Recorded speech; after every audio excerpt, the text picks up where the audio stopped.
दिनांक 28 सप्टेंबर 2024 रोजी अंमली पदार्थ विरोधी पथकाचे पोलीस अंमलदार बाळासाहेब नांद्रे यांना मिळालेल्या गोपनीय माहितीनुसार अंबड पोलीस स्टेशनकडील गुन्ह्यात आरोपी सागर मोहन ताते वय 32 वर्ष हा टॅक्सी स्टँड जवळ मातंगवाडा भद्रकाली नाशिक येथे आला असल्याची माहिती मिळाल्याने त्यास पथकातील अधिकारी व अंमलदार यांचे मदतीने त्यास ताब्यात घेऊन पुढील तपासकामी अंबड पोलीस ठाण्याचे पोलिसांच्या ताब्यात देण्यात आले आहे।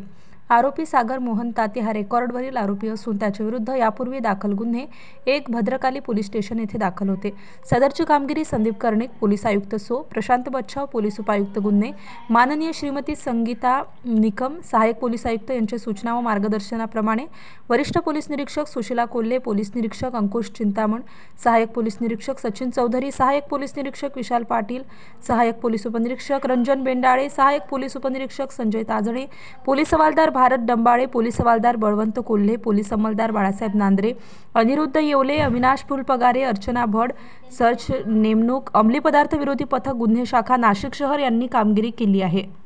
स्टार न्यूजसाठी मोहसिन पठाण, नाशिक।